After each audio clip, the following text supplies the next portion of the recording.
भगवते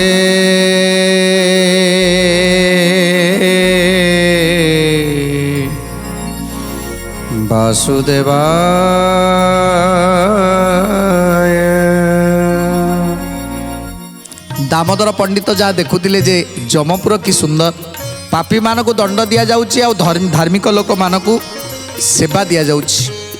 तेणु ए सब को देखी आज दामोदर पंडित कांदी पकईछंती, चिंता करुछंती आहा ये जो धार्मिक लोक माने आसुछंती जो माने पुण्यात्मा से मानकु केमिति चर्चा करा जाउछि।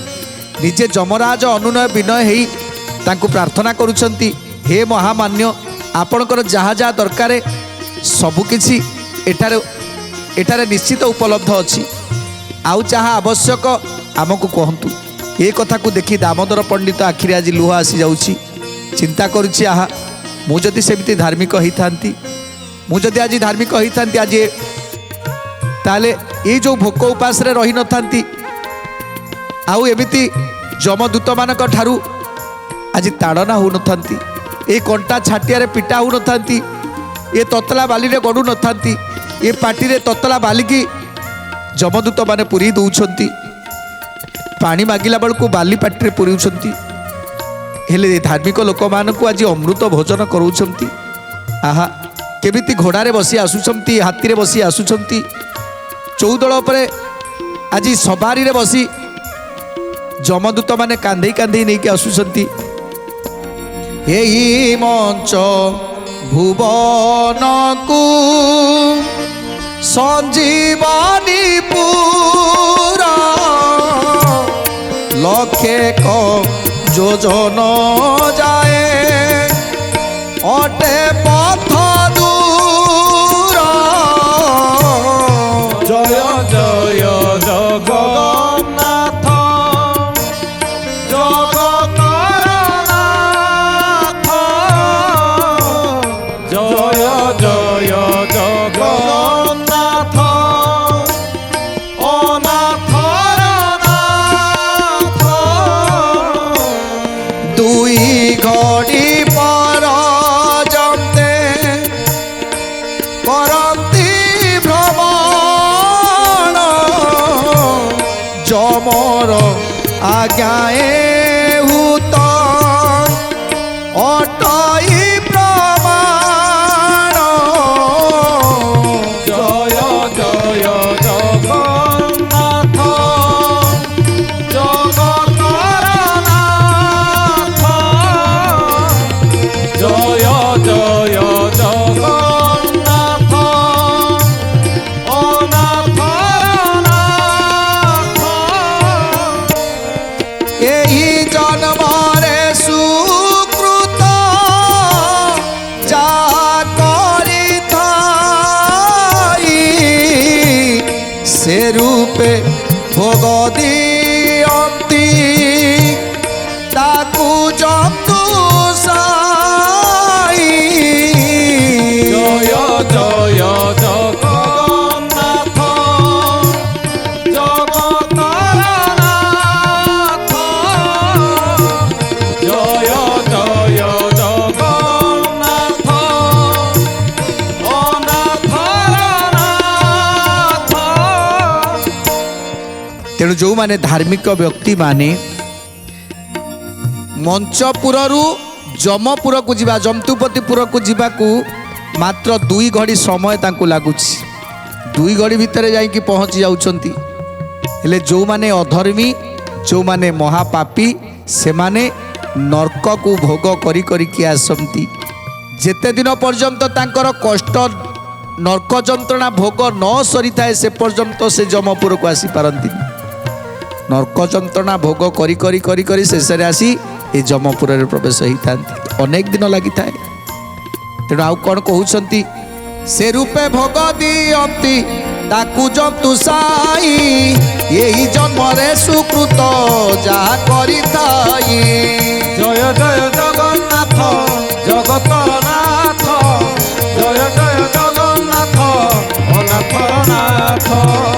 ইহ পরলোকে তাকু কেবে নাই দুঃখ জীবন্তণে ঐশ্বর্য মলে পায়ে সুখ।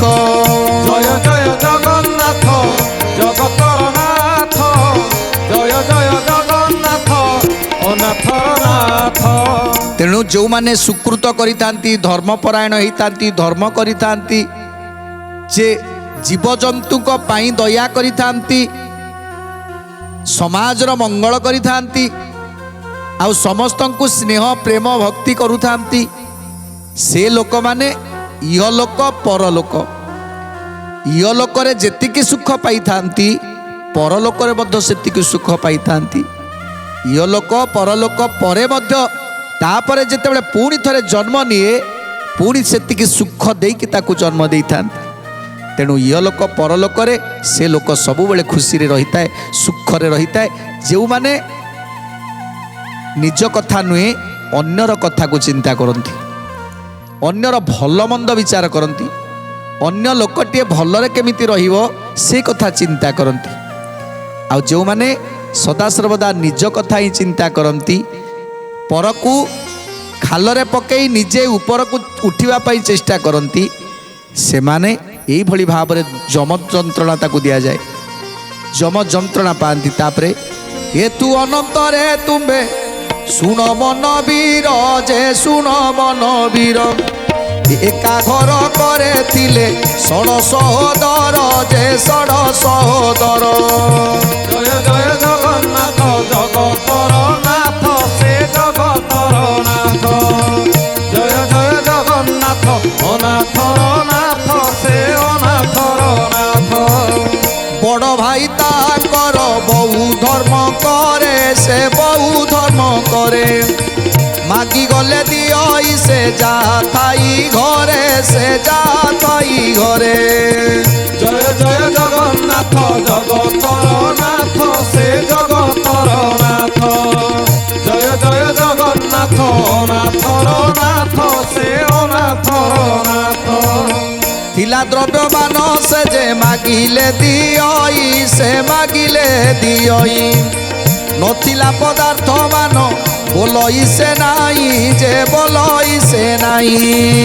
জয় জয় জগন্নাথ জগতর নাথ সে জগতর নাথ, জয় জয় জগন্নাথ অনাথর নাথ সে অনাথর নাথ। ତେଣୁ ଆଜି ଚୈତନ୍ୟ କହୁଛନ୍ତି ସୁମନ ଗୋଟିଏ ଭଲ କଥା ଶୁଣ। ଗୋଟିଏ ଗାଁରେ ଗୋଟିଏ ଘରେ 6 ଭାଇ ରହୁଥିଲେ। ସେ 6 ଭାଇ ବଡ଼ ଭାଇକି ବହୁତ ମାନନ୍ତି ଆଉ ବଡ଼ ଭାଇ ସମସ୍ତଙ୍କୁ ସମାନ ଭାବରେ ଦେଖନ୍ତି ଆଉ ବଡ଼ ଭାଇ ଚିନ୍ତା କରନ୍ତି ଯେ ଇଏ ଯେଉଁ ମୋର ପରିବାର ଏମାନେ ସମସ୍ତେ ମୋ ସଂସ୍କାରରେ ରହନ୍ତୁ ଯେମିତି ଅଧର୍ମ ବାଟକୁ କେହି ନ ଯାଆନ୍ତୁ। ଯେଉଁ 6 ଭାଇ ରହିଲେ 6 ବୋହୂମାନେ ରହିଲେ ଆଜି ସମସ୍ତେ ନିଜ ନିଜ ଭିତରେ ସମ୍ପର୍କକୁ ଏମିତି ଭାବରେ ବାନ୍ଧିଦେଲେ ଯେ ବଡ଼ ଭାଇ ଯାହା କହିବେ ଏ 5 ଭାଇ ସମସ୍ତେ ତାଙ୍କ କଥାକୁ ମାନି ଚଳିବେ। ତେଣୁ ବଡ଼ ଭାଇ ଚିନ୍ତା କଲେ ଯେ ମୁଁ ଯଦି ଧର୍ମ ବାଟରେ ଯାଉଛି ତାହେଲେ ମୋ ପରିବାର କେବେ ଉପାସ ରହିବେନି, ଯଦି ବା ଉପାସ ରହନ୍ତି ତାହେଲେ ଇଏ କେବଳ ଆମର କର୍ମଫଳ ବୋଲି ଆମେ ଧରି ନେବୁ। ତେଣୁ ବଡ଼ ଭାଇଙ୍କର କଥାକୁ ଆଜି ସମସ୍ତେ ମାନୁଥିଲେ। 5 ଭାଇ ଯାକ ବଡ଼ ଭାଇଙ୍କର କଥାକୁ ମାନନ୍ତି। ଯେତେବେଳେ ବଡ଼ ଭାଇ ଚିନ୍ତା କରନ୍ତି ଯେ ଦୁଃଖୀ ମାନେ ଆସିଲେ ସେମାନଙ୍କୁ ଖାଇବା ପିଇବାକୁ ଦେବା, ଘରକୁ ଡାକି ଆଣିବା, ଜଣେ ଦୁଃଖୀ ଲୋକଟିଏ ଆସିଛି ଘରକୁ ଡାକି ଆଣି ତାଙ୍କୁ ଅତିଥି ଚର୍ଚ୍ଚା କରନ୍ତି, ତାଙ୍କୁ ଖାଇବା ପିଇବାକୁ ଦେଇ ତାଙ୍କୁ ବସ୍ତ୍ର ଦେଇ ଜଳ ଦାନ ଦେଇ ତାଙ୍କୁ ସୁନ୍ଦର ଭାବରେ ତାଙ୍କୁ ବିଦା କରନ୍ତି। ଏମିତି ଯେତେ ଯେତେ ଅତିଥି ଅଭ୍ୟାଗତ ମାନେ ଆସନ୍ତି ବଡ଼ ଭାଇ ସେ ସମସ୍ତଙ୍କୁ ଅତିଥି ଅଭ୍ୟାଗତ କରି ଆଉ ସେମାନଙ୍କ ଠାରୁ ଆଶୀର୍ବାଦ ପ୍ରାପ୍ତ କରେ। ସେ କ'ଣ ଆଶୀର୍ବାଦ ପ୍ରାପ୍ତ କରେ ନା ସିଏ କହେ ଯଦି ଆଶୀର୍ବାଦ ଦେଉଛନ୍ତି ତାହେଲେ ମୋ ପରିବାରକୁ ଦିଅନ୍ତୁ, ମୋ ପରିବାରକୁ ଆଶୀର୍ବାଦ ଦିଅନ୍ତୁ। ତେଣୁ ଯିଏ ଆସନ୍ତି ବ୍ରାହ୍ମଣ ହୁଅନ୍ତୁ ଅତିଥି ହୁଅନ୍ତୁ ଦୁଃଖୀ ହୁଅନ୍ତୁ ସମସ୍ତେ ଆଜି ଖୁସି ହେଇ ଆନନ୍ଦ ହେଇ ଆଶୀର୍ବାଦ କରିକି ଯାଆନ୍ତି ସେ ପରିବାରକୁ। ତେଣୁ ଯେତେବେଳେ ପରିବାରକୁ ଆଶୀର୍ବାଦ ଦିଅନ୍ତି ସେତେବେଳେ ସମସ୍ତେ ଖୁସି ହେଇଥାନ୍ତି ଯାହା ହଉ ବଡ଼ ଭାଇ ଯାହା କରୁଛନ୍ତି ଠିକ୍ କରୁଛନ୍ତି, ବଡ଼ ଭାଇ ଯାହା କହିବେ ଠିକ୍ କହିବେ। କିନ୍ତୁ ଅନେକ ଲୋକ ଅଛନ୍ତି ଘର ଭାଙ୍ଗିବାକୁ। ପାଞ୍ଚ ଭାଇ କି କେମିତି ଯେତେବେଳେ ପାଞ୍ଚ ଭାଇ ଏକାଠି ରହିଯିବେ ସେତେବେଳେ କେହି ନା କେହି ଚିନ୍ତା କରିବ ଯେ ଘରଟାକୁ କେମିତି ଭାଙ୍ଗିବା। ତେଣୁ ସେ ପାଞ୍ଚ ଭାଇକି ଶିଖେଇବାକୁ ଆରମ୍ଭ କରିବେ, ନଚେତ୍ ପାଞ୍ଚ ବୋହୂମାନଙ୍କୁ ଶିଖେଇବା ଆରମ୍ଭ କରିବେ। ଦେଖ ତମ ବଡ଼ ଭାଇ, ତମେ ଯାହାକୁ ଧର୍ମପରାୟଣ କହୁଛ, ଧର୍ମରାଜ ଯୁଧିଷ୍ଠିର ବୋଲି ଭାବୁଛ, ତାର ରୋଜଗାର କେତେ, ତା ରୋଜଗାର କେତେ, ତା ପିଲା ଛୁଆ କେତେ, ଆଉ ସିଏ ଦେଖ କେମିତି ଦାନ କରୁଛି। ତମରି ଧନକୁ ନେଇ ସେ ଦାନ କରୁଛି, ତମରି ଧନକୁ ନେଇ ସେ ଦାନ କରିକି ପୁଣ୍ୟ ଅର୍ଜନ କରୁଛି। ତମେ କ'ଣ ପାଉଛ? ତେଣୁ ଯେତେବେଳେ ସମସ୍ତଙ୍କ କାନରେ ଏ କଥାକୁ ପକେଇଲେ, ଧୀରେ ଧୀରେ ତାକୁ କେହି ବି ଶୁଣିଲେନି, କେଉଁ କଥା ବି କାହା କାନରେ ବାଜିଲାନି। କିନ୍ତୁ ତାଙ୍କର ଯିଏ ମଝିଆ ପୁଅ ଥିଲା, ମଝିଆ ପୁଅ କାନରେ କଥାଟା ବାଜିଗଲା ଯେ ସତ କଥା ତ, ଆମର ତ ଅଧିକ ରୋଜଗାର, ଆମେ ୟାକୁ କାହିଁକି ପଇସା ଦେବୁ? ଇଏ 5 ଜଣ ଖାଇବେ, ପୁଣି ଇଏ ଅତିଥି ଅଭ୍ୟାଗତ ଏମାନଙ୍କୁ ଆଣିକି ଖାଇବାକୁ ଦେଉଛନ୍ତି, ତାଙ୍କୁ ଆଣି ଏ ପଇସାକୁ ବର୍ବାଦ କରୁଛନ୍ତି। ତେଣୁ ଆମେ ତ ଅଧିକ ରୋଜଗାର କରୁଛୁ, ଆମେ ଚାହିଁଲେ ଭଲରେ ଚଳିବୁ, ଭଲରେ ଖାଇବୁ, ଏ ଆଙ୍କ ସାଙ୍ଗରେ କାହିଁକି ରହିବୁ, ଭିନ୍ନ ହେଇଯିବା ଭଲ। ତେଣୁ ମଝିଆ ପୁଅ ଚିନ୍ତା କଲା ଯେ ମୁଁ ଭିନ୍ନ ହେଇଯିବି ୟାଙ୍କ ପାଖରୁ, କାହିଁକିନା ଭିନ୍ନ ହେଇଗଲେ ମୁଁ ଅଧିକ ରୋଜଗାର କରୁଛି, ମୋର ଘର ଗୋଟିଏ କରିବି, ସେଥିରେ ଆନନ୍ଦରେ ରହିବି, ଭଲରେ ଖାଇବି, ଭଲରେ ଚଳିବି। ତେଣୁ ମଝିଆ ପୁଅ ଯେତେବେଳେ ବଡ଼ ଭାଇକି କହିଲା, ଭାଇ ଦେଖ ତମେ ଯେଉଁ କାର୍ଯ୍ୟ କରୁଛ ମୋତେ ଭଲ ଲାଗୁନି, ଯେ ତମର ରୋଜଗାର କମ୍, ତମେ ଏ ଆମ ପଇସାକୁ ନେଇ ତମେ ନେଇକି ହରିଲୁଟ୍ କରୁଛ, ତାକୁ ଦିଅ ଆକୁ ଦିଅ, ଏସବୁ କ'ଣ? ତମେ କି ପୁଣ୍ୟ ଅର୍ଜନ କରୁଛ? ଆଉ ଯଦି ପୁଣ୍ୟ ଅର୍ଜନ କରୁଛ ନିଜ ପଇସାରେ କର, ଆମ ପଇସାରେ ନୁହେଁ। ତେଣୁ ଆମେ ଆପଣଙ୍କ ସାଙ୍ଗରେ କେହି ରହିବା ପାଇଁ ଚାହୁଁନୁ। ମୁଁ ଆପଣଙ୍କ ସାଙ୍ଗରେ ରହିପାରିବିନି, ମୁଁ ଆଜିଠାରୁ ଆପଣଙ୍କ ପାଖରୁ ଭିନ୍ନ ହେବି। ଯେତେବେଳେ ମଝିଆ ଭାଇ କହୁଛି ଭିନ୍ନ ହେବ, ଭଲରେ ରହିବ, ସେତେବେଳେ ବଡ଼ ଭାଇ କହୁଛନ୍ତି, ବାବୁରେ ଏତେ ଦିନ ପର୍ଯ୍ୟନ୍ତ ମୁଁ ତୁମମାନଙ୍କୁ ମୋର ନିଜ ପୁଅ ଭଳି ପାଳିକି ଆଣିଥିଲି, କୌଣସି କଥାରେ ତୁମମାନଙ୍କୁ କେବେ କିଛି କହିନି, ଯେତେ ଦୁଃଖ ଆସୁଥିଲା ମୁଁ ସହୁଥିଲି, ହେଲେ ଆଜି ତୁ ଭିନ୍ନ ହେବାକୁ କହୁଛୁ। ତେଣୁ ବଡ଼ ଭାଇ କହୁଛନ୍ତି, ବାବୁ ମୁଁ ଜାଣିଛି ତୁ ଅଧିକ ରୋଜଗାର କରୁଛୁ, ଯେତେବେଳେ ଆଙ୍ଗୁଳି ମାନେ ସବୁ ଅଲଗା ଅଲଗା ଅଛନ୍ତି, କେହି କାହା ସହିତ ନ ମିଶିଛନ୍ତି, ସେ ପର୍ଯ୍ୟନ୍ତ ହାରିବା ନିଶ୍ଚିତ ଭାବରେ ହାରିବାର ସମ୍ଭାବନା ଅଧିକ ଅଛି। ହେଲେ ଯେତେବେଳେ ଏ 5 ଜଣ ଏକତ୍ରିତ ହେଇଯିବେ, ସେତେବେଳେ ହରେଇବା ପାଇଁ କେହି ନଥିବେ। ବାବୁରେ ତୁ ଭଲରେ ଚଳିବୁ, ଭଲରେ ରହିବୁ, ସେଥିପାଇଁ ତ ମୁଁ ଖୁସି। ହେଲେ ଥରେ ଯଦି ଏ ମୁଠାରୁ ଥରେ ଯଦି ତୁ ବାହାରି ଯିବୁ ନା, ତାହେଲେ ତୋତେ ଅନେକ ବିପଦ ଗୋଡ଼େଇବ, ଅନେକ ବିପଦ ତୋତେ ଗୋଡ଼େଇବ, ଆଉ ସେ ବିପଦର ସାମ୍ନା କରିବାର ଶକ୍ତି ତୋ ପାଖରେ ନାହିଁ। ତୁ ଯେମିତି ଭାବୁଛୁ ସେମିତି ତୋ ପାଖରେ ଶକ୍ତି କିଛି ନାହିଁ। ଆଜି ଯେଉଁ 5 ଜଣ ଏକତ୍ରିତ ଅଛନ୍ତି ବୋଲି ସେଇଥିପାଇଁ ତୁ ଆଜି ଭଲରେ ଅଛୁ। ଆଉ ଯଦି ତୁ ଚାହୁଁଛୁ ଯେ ଆମମାନଙ୍କ ଠାରୁ ଭିନ୍ନ ହେଇକି ରହିବୁ, ତାହେଲେ ଠିକ୍ ଅଛି, ରହ। ତୋ ଖୁସିରେ ମୁଁ କେବେ ବାଧା ଦେବିନି, ତୋ ଖୁସିରେ ମୁଁ ବାଧା ଦେବିନି। ତୁ ଯେଉଁଥିରେ ଖୁସି ଅଛୁ ମୁଁ ସେଥିରେ ନିଶ୍ଚିତ ରାଜି, ଯା ତୁ ଭିନ୍ନ ହେଇଯା। ତେଣୁ ମଝିଆ ଭାଇ ଆଜି ଆନନ୍ଦ ମନରେ ଭିନ୍ନ ହେଇଗଲା। ତେଣୁ ବଡ଼ ଭାଇ ଚିନ୍ତା କଲେ, ଯଦି ଗୋଟିଏ ଭାଇ ମନରେ ଏମିତି ବିଷ ଭରି ରହିଥିଲା, ଆଉ ଯେଉଁ 4 ଭାଇ ରହିଲେ ସେମାନଙ୍କ ମନ ଭିତରେ ଯଦି କିଛି ଥାଏ, ତେଣୁ ଜଣ ଜଣକୁ ଡାକିକି ପଚାରୁଛନ୍ତି, ଭାଇ ଜଣ ଜଣକୁ ଡାକିକି ପଚାରୁଛନ୍ତି, ବାବୁରେ ମଝିଆ ସେ ହେଉଛି ଖୋଲା ପିଲା, ତା ମନ ଭିତରେ ଯାହା ଥିଲା ସେ ତାର କହିଦେଲା, ଆଉ ତା ଖୁସି ପାଇଁ ମୁଁ ସବୁକିଛି କରିବାକୁ ପ୍ରସ୍ତୁତ ଥିଲି। ମୁଁ ଆଜି ତା ଖୁସି ପାଇଁ ସବୁକିଛି କରିଦେଲି, ତାକୁ ମୁଁ ତା ବାଟରେ ଛାଡ଼ିଦେଲି, ସେ ଭିନ୍ନ ହେଇ ରହିଲା। ହେଲେ ତମମାନଙ୍କୁ ଏଇଥିପାଇଁ ଡାକିଲି ଯେ ତମମାନଙ୍କ ମନ ଭିତରେ କ'ଣ ଅଛି ମୋତେ ଖୋଲିକି କୁହ। ଯଦି ତମେ ଚାହୁଁଛ ଖୁସିରେ ରହିବା ପାଇଁ, ସୁଖରେ ରହିବା ପାଇଁ, ତାହେଲେ ତୁମେ ନିଶ୍ଚିତ ଭାବରେ ଭିନ୍ନ ହେଇଯାଇପାର। ତୁମର ଯେତେ ସମ୍ପତ୍ତି ଅଛି, ଯେତେ ଯାହା ଅଛି, ସବୁ ତୁମର ନିଶ୍ଚିତ ଭାଗ, ଯାହା ତୁମର ଭାଗ ଅଛି ତୁମକୁ ସମସ୍ତ ଦିଆଯିବ। ତୁମେ ଯଦି ଚାହୁଁଛ ଭିନ୍ନ ହେବା ପାଇଁ, ତାହେଲେ ଭିନ୍ନ ହେଇଯାଅ। ଜଣେ ଭାଇ ସିନା ଭିନ୍ନ ହେଇଗଲେ, ହେଲେ ଇଏ 5 ଭାଇ, ଇଏ 4 ଭାଇ ଚିନ୍ତା କଲେ, ଆମେ କେବେ ଭିନ୍ନ ହେବୁନୁ ଭାଇ। ଆମ ଭାଇ ଆମ ପାଇଁ ଦେବତା। ବାପା ମା ଥିଲେ, ବାପା ମା ଆମକୁ ଛୋଟରୁ ବଡ଼ କରିଥାନ୍ତେ, ହେଲେ बापा माँ आमर नाहांती आमे जदि देखिछु आम भाई की देखिछु आ भाई आम पाई आमको मनीष करिसंती तेणु भाई केबे आमर अमंगल चिंता करी नाहांती कि करिवे नाही आ जदि भाई आमर अमंगल चिंता करती से आमर कहिबार किछि नाही हेले आमे भाई की आगरु जेमिति रखिथिलु एबे भी सेही हृदय सेमति रखिछु आ भाई पाखरु आमे केबे भी भिन्न होई पारिबुनी गोटे भाई भिन्न होई गला आउ चारि भाई भाई को पाखरे रहिबा पाई जिद्दी कले तांकर मन को परीक्षा करिबा पाई बड़ भाई परीक्षा करिबा पाई अनेक प्रकार परीक्षा कले सबु परीक्षा रे से पास करि गले तेणु भाई चिंता कले नाही एमाने ऊपर मन रे नुहे एमाने भितर मन रे बड़ भाई को भल पाती तेणु से चारि भाई को नहीं कि बड़ भाई रहिले कौन कहउछंती चैतन्य सुंदर कथा आउ चारि भाई कि से बड़ भाई कही तुम्भे माने मध्य किरे जीव भिन्न होई जय जय जगन्नाथ जगतर नाथ जय जय जगन्नाथ अनाथर नाथ सेई बइले आम्भर नाही प्रयोजन तुम्भे अट ज्येष्ठ भाई पियर समान जय अट ज्येष्ठ भाई पियर समान तुम्भे अट ज्येष्ठ भाई पियर समान तुम्भे जा करिबटी आम्भर समत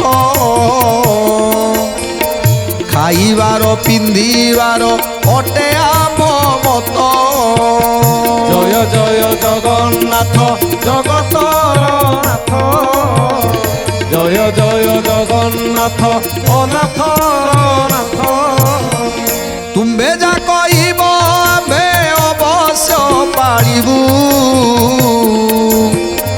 तुम्भर वचन मानी तुम्भ पासे थिबु जयहर वचन मानी तुम्भ पासे थिबु तुम्भर वचन मानी तुम्भ पासे थिबु तेणु चारि भाई जाक बड़ भाई पाद को धरीदेले भो भई कि कांदुछंती चारि भाई आ कहउछंती भाई आपण होउछंती बड़ भाई आमर बाप समान तेणु आपण आम मानकु भिन्न केमिति करदेवाकू चाहूछंती आ आमे आपण पाखरु भिन्न केमिति हेई पारिबु बड़ भाई कहउछंती बाबूरे कहीं ना मुझे जो दान करुछि जो धर्म अर्जन करुछि तुम मानक धन रे मु लोक मानक खाइबा को दउछि अतिथि सेवा करुछि आउ कोउटी कोउटी जीवजंतु मानक पाई गोटे पुष्करणी खोलुछि तो कोउटी गोटे कुओटी खोलुछि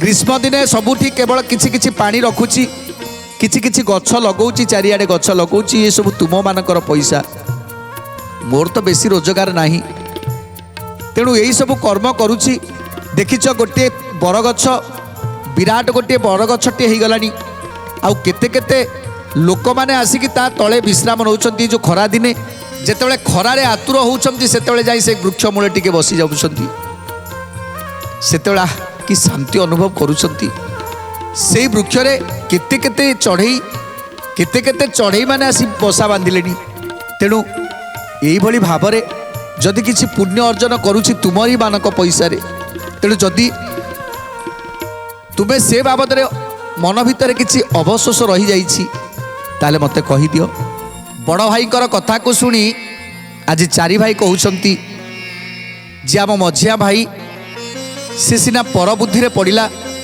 किछि बुझी पारिलानी जे भाई जो पुण्य करुछंती से तो निज पाई करुनाहांती तांको परिवार पाई करुछंती से जो धन लागिछि आम मानकर कष्ट अर्जित धन लागिछि आम कष्ट अर्जित धन को जेतेबेले बड़ भाई काहाकू दान करुछंती कि सेथिरे गोटे पुष्करणीटे खोलुछंती जदि सेथिरे गोटे गछटे लगेइछंती तेणु सेथिरे आमर कष्ट अर्जित धन लागिछि ना जेतेबेले गोटे तुषार्थ लोक आसी गोटे गछ मूले बसी जाउछि सेतेबेले से जो तृप्त लाभ करुछि सेतिरे से पुण्य टिकक तो आम पाखक आसुछि ना जेतेबेले ଭାଇ ଗୋଟେ ପୁଷ୍କରିଣୀଟେ ଖୋଳିଛନ୍ତି।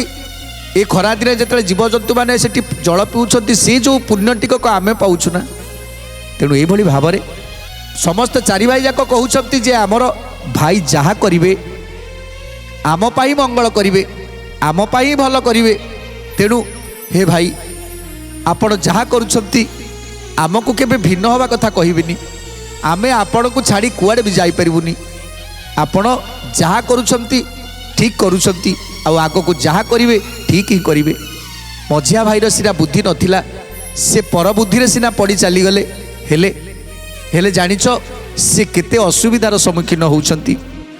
ତେଣୁ ମଝିଆ ଭାଇ ଯିଏ ସିଏ ଯେତେବେଳେ ଭିନ୍ନ ହେଇ ରହିଲା ସେତେବେଳେ ତାର ଖର୍ଚ୍ଚ ଧୀରେ ଧୀରେ ବଢ଼ିବାକୁ ଲାଗିଲା। ତାର ଯେତିକି ରୋଜଗାର ଥିଲା ସେ ରୋଜଗାର ଅପେକ୍ଷା ତାର ଖର୍ଚ୍ଚ ଅଧିକ ହେଇଗଲା। ଯେଉଁମାନେ ଚାକିରି ବାକିରି କରିଥିବେ ସେମାନେ ଜାଣିଥିବେ ଗାଁରେ ରହିବା, ଜଣେ ଗାଁରେ ରହି 500 ଟଙ୍କା ମଜୁରୀଟିଏ କରୁଛି, ମଜୁରୀଟିଏ 500 ଟଙ୍କା ପାଉଛି। ସେଇଥିରେ ତାର କୁଆଡ଼େ ଯିବାର ନାହିଁ, କାହାକୁ ଘର ଭଡ଼ା ଦେବାର ନାହିଁ। ନିଜେ ଚୁଲି ଜାଳ କିଛି ନେଇ ଆସିଲା, ଚୁଲିରେ ରୋଷେଇ କରିଦେଲା, ତାର ଖାଇଦେଲା। 2 ଜଣ ପ୍ରାଣୀ କି 4 ଜଣ ପ୍ରାଣୀ କେତେ ଖାଇବେ? ତେଣୁ ତାର ସଞ୍ଚିତ ଧନ ଯେତିକି ରହିଲା। ତେଣୁ ଆଜି ଯେଉଁମାନେ ଚାକିରି ବାକିରି କଲେ, ଯେଉଁମାନେ ରହିଲେ ବାହାରେ ରହିଲେ, ସେମାନେ ପ୍ରଥମେ ଚିନ୍ତା କରିବେ ଆମେ ଯେଉଁଠି ରହିଲୁ ସେ ଘର ଭଡ଼ା ଦେବାକୁ ପଡ଼ିବ। ତେଣୁ ତାକୁ ସେ ଗୋଟିଏ ଦିନର ଯାହା ଦରମା ପାଉଥିବେ ସେଥିରେ ଘର ଭଡ଼ା ଦେବାକୁ ପଡ଼ିବ। ତେଣୁ ସେଠି ବାହାର ଜାଗାରେ ଟିକେ ଭଲ ଜିନିଷ ଖାଇବାକୁ ପଡ଼ିବ। ତେଣୁ ଭଲ ମନ୍ଦ ଜିନିଷ ଖାଇବାକୁ ପଡ଼ିବ, ଭଲ ଟିକେ ପିନ୍ଧିବାକୁ ପଡ଼ିବ। ତେଣୁ ଖର୍ଚ୍ଚ ନିଶ୍ଚିତ ଭାବରେ ତାର ଅଧିକ ହେବ। ଗୋଟେ ଗାଁ ଗହଳିରେ ରହିବା ଆଉ ବାହାରେ ରହିବା ଭିତରେ ନିଶ୍ଚିତ ଫରକ ଅଛି। ସାଙ୍ଗ ହେଇକି ରହିବା ଆଉ ଏକୁଟିଆ ରହିବା ଭିତରେ ଆହୁରି ମଧ୍ୟ ଫରକ ଅଛି। ତେଣୁ ମଝିଆ ଯେତେବେଳେ ଯାଇକି ରହିଲା ବାହାରେ ସେତେବେଳେ ତାର ଅନେକ ପଇସା, ଅଧିକ ପଇସା ଖର୍ଚ୍ଚ ହେଲା। ପଇସା ଟଙ୍କାଟା ବି ରଖିପାରିଲାନି। ତେଣୁ ଧୀରେ ଧୀରେ କର୍ଜ କଲା। ଯେତେବେଳେ କରଜ କଲା ଲୋକମାନେ ତା ଦୁଆରେ ଆସି ପହଞ୍ଚିଲେ, ତେଣୁ ତାକୁ ସୁଝି ପାରିଲାନି। ପୁଣି ତାକୁ ସୁଝିବା ପାଇଁ ଆହୁରି କର୍ଜ କଲା। ଏମିତି କର୍ଜ କରି କରି କରି ଶେଷରେ ପୁରା କର୍ଜକାରୀ ହେଇଗଲା। ଯେ ସମସ୍ତେ ଖାଲି ବାଟରେ ଘାଟରେ ସମସ୍ତେ ତାକୁ କହିଲେ।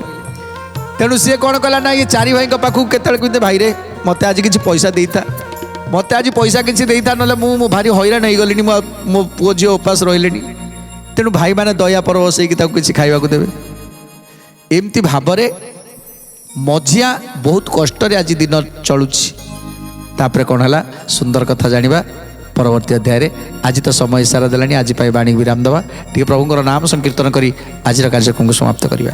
ରାଧେ ଗୋବିନ୍ଦ ଗୋବିନ୍ଦ ଭଜରେ, ରାଧେ ଗୋବିନ୍ଦ ଗୋବିନ୍ଦ ଭଜରେ, ଭଜ ଗୋବିନ୍ଦ ଗୋବିନ୍ଦ ଭଜରେ, ଭଜ ଗୋବିନ୍ଦ ଗୋବିନ୍ଦ ଭଜରେ, রাধে গোবিন্দ রাধে গোবিন্দ রাধে গোবিন্দ ভজরে, রাধে গোবিন্দ গোবিন্দ ভজরে, রাধে গোবিন্দ গোবিন্দ ভজরে, ভজ